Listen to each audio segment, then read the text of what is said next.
Hello to my fellow history lovers and people that think if I learned something new today, it will be a good day. I think we're all going to have a good day. So someone in the comments, thank you, Mike, asked me if I had ever heard of the artillery school in the American Revolution, and I had never heard of that, but it sounded really cool, like wizard school. I often say that the American Revolution can out-drama anything on the screen. So here's what I learned. So Henry Knox, if you remember, is the famous guy that took the artillery train to Washington when he desperately needed it.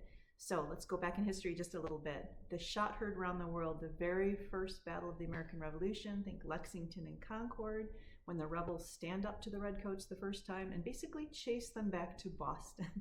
And then they encircle Boston, which itself is the world turned upside down. So I want you to think this is 1775. Britain is the greatest army in the world, and they're basically hunkered down and unable to get out of Boston. Well, then comes Bunker Hill, where they at least get a hill, but they still cannot basically, get out of that area. They're still trapped by these rebels. And Washington wants the job done. He wants them out of Boston.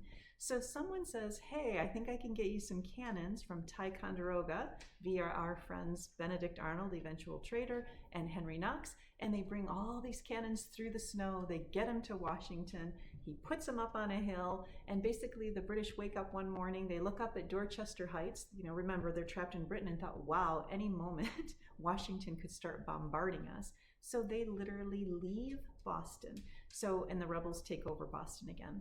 So this is the Henry Knox that then will go to Congress and say, hey, I think we should have an artillery school so we can actually train guys to run this stuff. And at first, Congress kind of poo-pooed the idea because they didn't have a lot of money. They were chronically underfunded, but eventually they agree, and that's where we get to this artillery academy, which was called the Pluckemin Cantonment. I thought it was Cantonment, but it's Cantonment.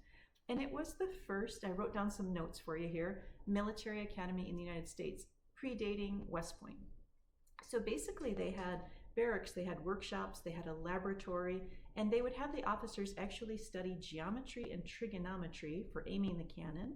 They studied fortifications and engineering, logistics and supplies. So this was literally all straight out learning about artillery, and they would have an artillery park where they would actually practice shooting and a shooting range. And then finally there was a laboratory where they learned about